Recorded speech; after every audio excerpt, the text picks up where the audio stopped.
Have you ever walked into your own home and instead of feeling comforted, you felt overwhelmed? Like your house was silently handing you a never-ending to-do list?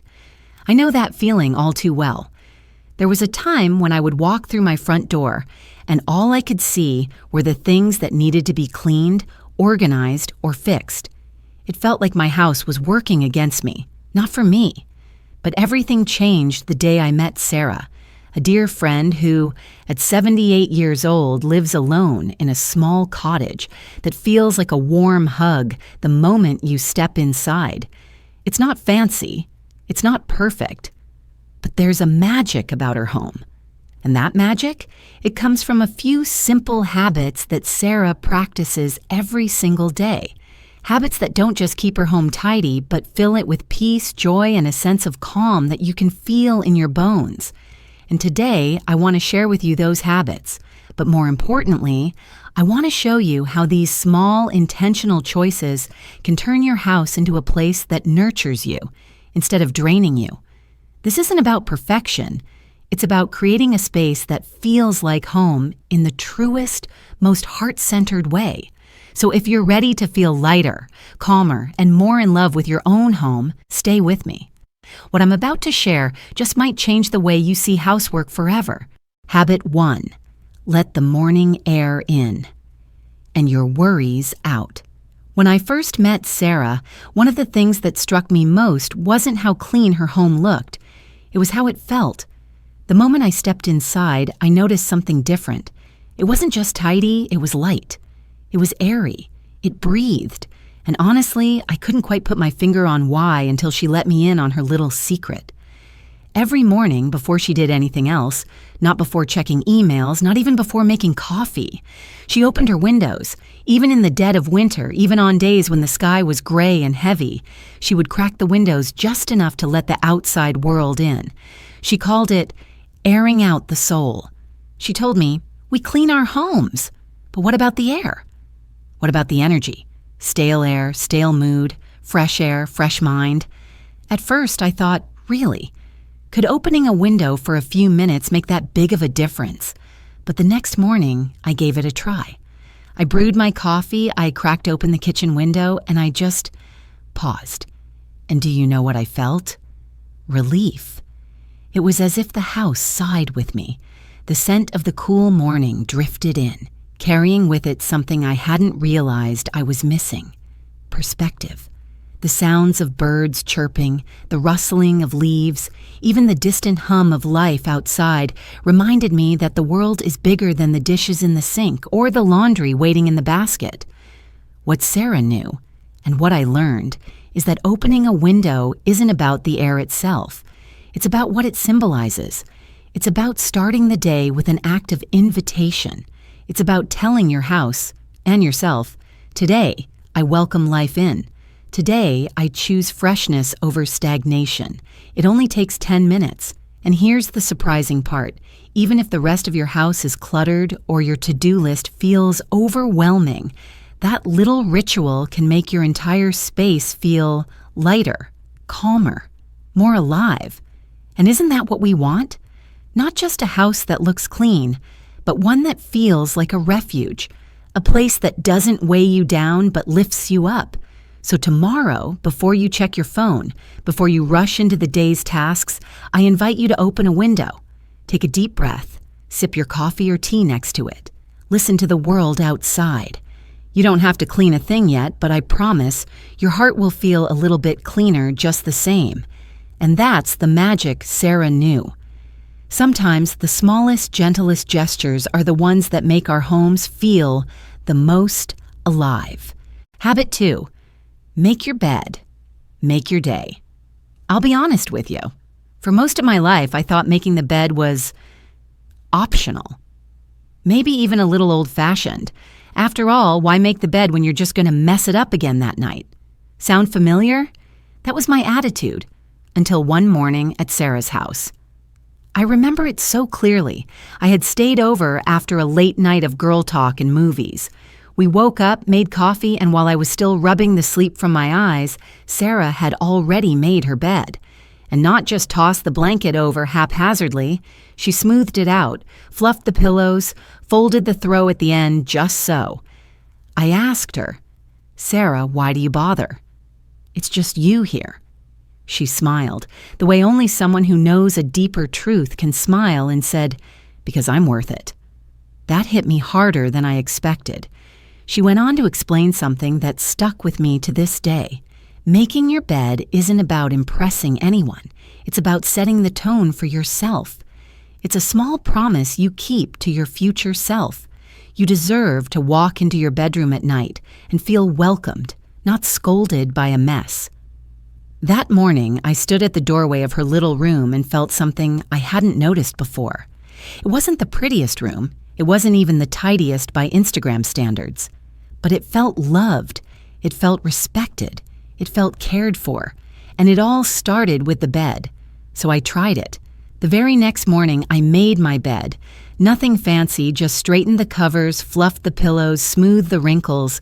And you know what? It changed how I carried myself that day. It sounds silly, but I felt like I had already won something before breakfast. There was a quiet pride in that small act of order and care. And here's something Sarah told me that science actually backs up. People who make their beds in the morning are more likely to feel in control of their day. It's like you plant a tiny flag that says, "I've got this." Even if the rest of your house is a mess, that little island of calm can anchor you. It can remind you that no matter how wild life gets, you can always come back to this little space of comfort you created for yourself. So if you think making the bed is just one more chore, I challenge you to see it differently. See it as your first victory of the day, your first self-care act, your first gentle message to yourself that you are worth a space that feels calm, cozy, and loved. And here's the best part. It takes less than 2 minutes, but the feeling, that lasts all day. Habit 3, the one-touch rule. The tiny habit that stops clutter before it starts. After I learned the art of making the bed, I thought I was on a roll. But Sarah, with that wise twinkle in her eye, gently nudged me toward the next lesson. She called it the one-touch rule, and let me tell you, this one changed everything.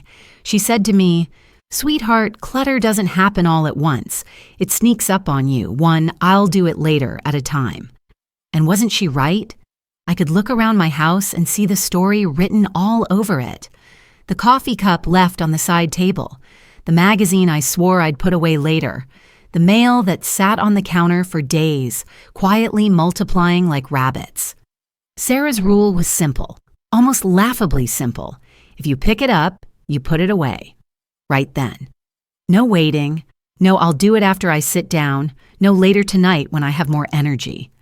One touch, one decision, one done task. At first, I resisted. "Sarah, I'm tired. I'm busy. I don't have time to be perfect all day long." She laughed. "Oh, honey, this isn't about being perfect. This is about being kind to your future self. The woman you'll be in an hour will be so grateful to the woman you are right now." That stuck with me, so I gave it a try. I started small. The mug I finished, straight to the sink. The throw blanket after I curled up on the couch, folded and draped back where it belonged. The mail, sorted the moment I brought it in. And you know what happened? My home stopped feeling like it was closing in on me. The piles stopped growing. The overwhelm started shrinking. And it didn't feel like a huge effort. It felt easy, natural. Like brushing my teeth or turning off the lights before bed. And here's the bonus I didn't see coming.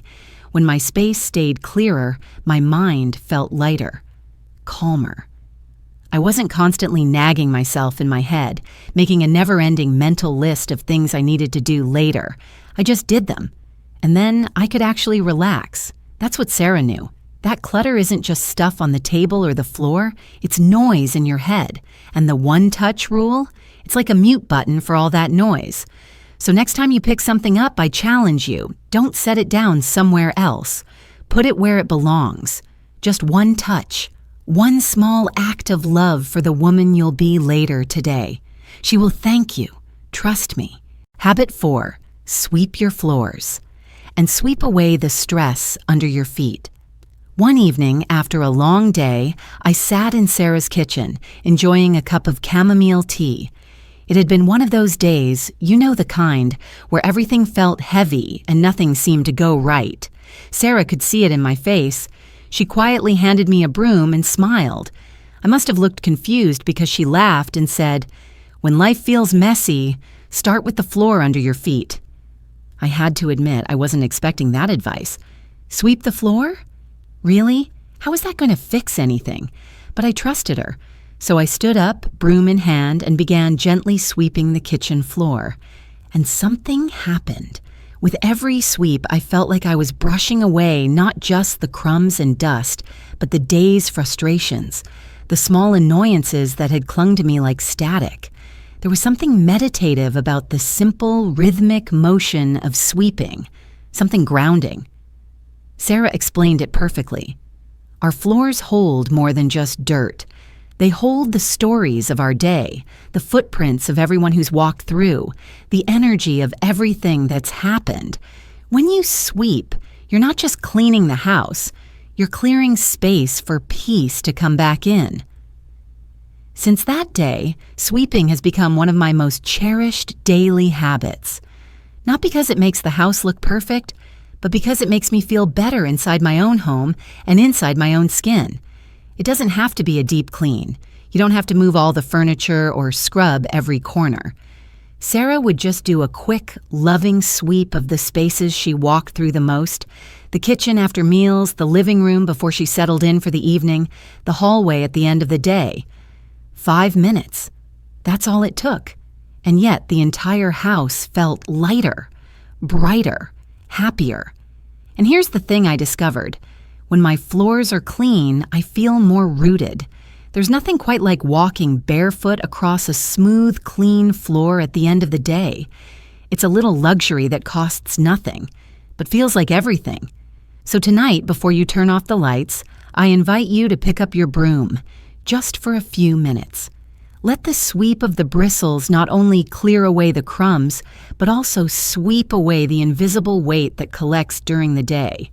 You might just find that your home and your heart both breathe a little easier. Habit 5. Never go to bed with a sink full of dishes. Clear your night, clear your mind. I used to think the kitchen was the heart of the home. Sarah corrected me gently one evening over dinner. The sink, she said, is the heart's mirror.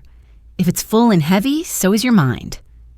That night, I learned one of her golden habits, the non-negotiable rule to never ever leave dishes in the sink overnight. Now, if you're anything like I was, you've probably had those nights when you're tired, your feet ache, and you tell yourself, "I'll just do it in the morning." I know I did. Until one morning, I woke up, walked into my kitchen, and felt like I was already behind. Before I'd even had my coffee, the sight of those dishes was like a loud, nagging voice saying, "You didn't finish what you started." Sarah told me, "Why start your morning cleaning up yesterday's mess when you can start fresh?" And you know what? She was right, so I tried it. After dinner, no matter how tired I was, I spent those 5 minutes washing the dishes, wiping down the counters, clearing the sink, and what I noticed was relief. Like I was tucking my kitchen in for the night. Like I was giving myself permission to fully rest. Sarah used to call it the kitchen's goodnight kiss. And that little ritual made the next morning feel brand new. I would walk into the kitchen, pour my coffee, and instead of groaning at a pile of dirty dishes, I'd smile. My day began on a note of peace, not pressure. There's also something deeply respectful in this habit, not just toward your home, but toward yourself. It's an act of closure, a way of saying, the day is done. I've cared for my space. Now I can let go. And here's a little secret. When the sink is clean, the whole kitchen feels cleaner, even if you didn't do anything else. It sets the tone for the space. It tells your brain, this is a place of calm, not chaos. So tonight, I encourage you to try Sarah's rule. Even if you're tired, even if it's just one plate and one cup, wash it, wipe down the sink, turn off the lights knowing your kitchen is sleeping peacefully, and you can too. It's a small act, but I promise you, it will make your mornings feel lighter, your heart feel calmer, and your home feel more like the nurturing space it's meant to be. Habit 6. Tame the paper monster. A little each day keeps the chaos away. If there was ever an enemy lurking quietly in Sarah's house, she said, it was paper. Not dirt, not dust, but those sneaky little piles of bills, receipts, flyers, catalogs, letters. They had a way of multiplying when no one was looking. She used to call it the paper monster. And I'll admit it, I was guilty of feeding that monster more times than I could count. There was always a pile of unopened mail on the kitchen counter. Stacks of magazines I swore I'd read later, receipts shoved in drawers, just in case. Sarah's approach? She refused to let paper make her feel out of control. Every single day, she took a few minutes to deal with it, right when it entered the house. Mail went straight to her little basket by the door. Junk mail?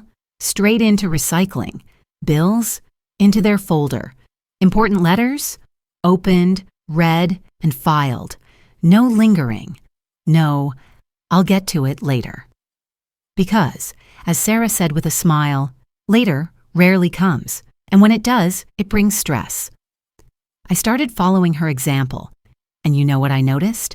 That little pile that used to grow into a mountain, it never even had a chance. It took less than a minute most days, but the relief I felt when I walked past my counter and didn't see a paper monster grinning back at me, that was priceless. And beyond the clutter itself, there's a mental load that comes with ignoring paper piles. You see them every day. They sit in your line of sight, whispering all the things you haven't done yet. But when you handle them right away, you cut off that noise. You create visual calm, and mental calm follows. Sarah's trick was keeping her paper station by the entryway. She had a small organizer for bills, a bin for recycling, and a tray for papers she needed to handle later in the week. Everything had a place, and once a week she would do a quick check, shred what she didn't need, and reset for the new week. She told me, "Paper's like dust, honey. If you don't keep up with it, it settles everywhere. But if you swipe at it a little each day, it never becomes a mess." So if paper clutter has been haunting your kitchen counters or living room tables, I encourage you to try Sarah's habit today. Set up a small station near your front door or kitchen. Create a rhythm for how you handle mail the moment it comes in. It's not just about keeping your house neat. It's about keeping your head clear, your mind lighter, and your heart a little less burdened. Because at the end of the day, your home should feel like a place of peace, not paperwork. Habit 7. Open the windows of your soul. Let fresh air refresh your spirit. There's something Sarah did every single day, rain or shine, winter or summer, that always stuck with me. She opened her windows, even if it was just for a few minutes, even if the air outside was crisp and cool or heavy with summer heat. She said it wasn't really about the temperature. It was about the energy.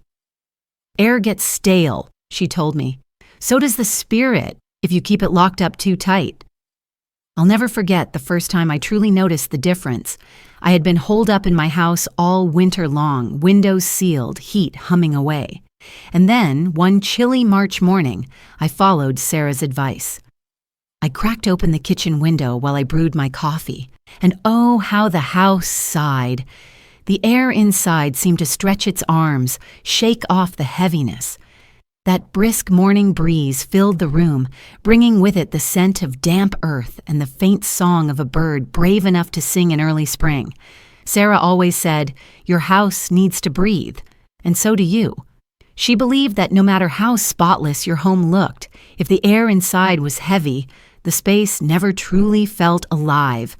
And I found she was right. Stale air holds on to cooking smells, pet odors, the quiet mustiness of yesterday. But fresh air? It sweeps in and makes the house feel new again.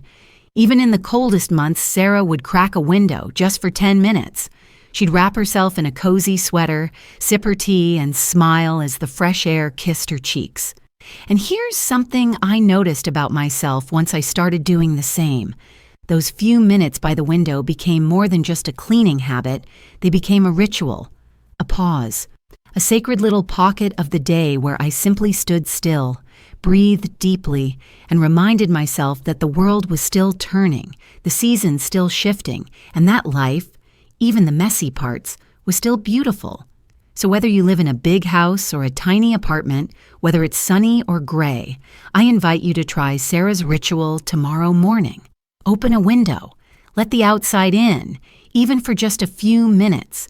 Let it refresh not only the air in your home, but the space inside you that might have been holding on too tightly to yesterday.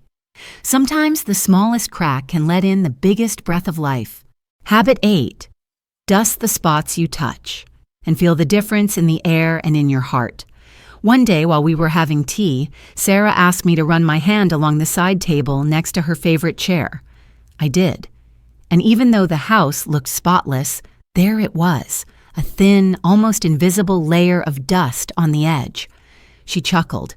Even in the cleanest homes, the dust sneaks in, especially in the places we forget because we see them every day.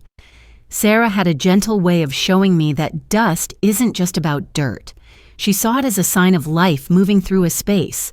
But she also knew that if you ignored it too long, it started to whisper to you. Whisper things like, "You're falling behind," or "You can't keep up." And so she created what she called her soft touch ritual. Every day she'd grab a microfiber cloth and quickly wipe down the things she touched the most.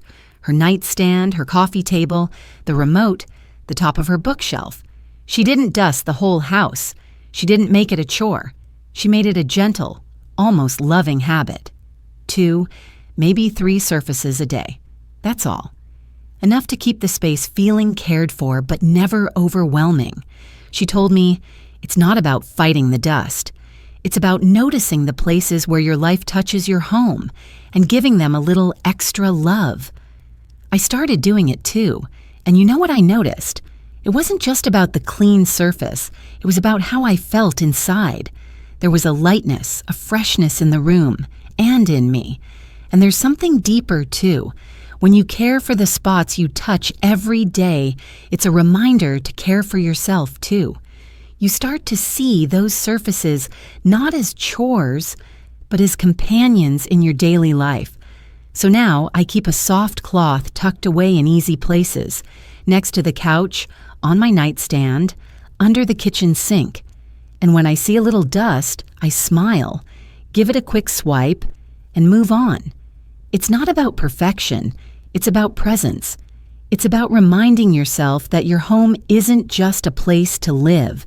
It's a living, breathing part of your life. And like any relationship, a little daily attention makes it feel loved. So tonight, as you settle in, take a minute to dust the spaces where your hands rest the most. You'll be surprised how something so small can make your home feel instantly more polished and your heart feel just a little bit lighter. And there you have it.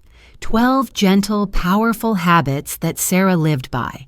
Habits that made her home feel not just clean, but alive. Habits that made her space feel like a sanctuary, a place of peace, a place that reflected the care and love she gave to herself. And I want you to remember something, because it took me years to learn this lesson. A clean home isn't about chasing perfection. It's not about keeping up with some impossible standard.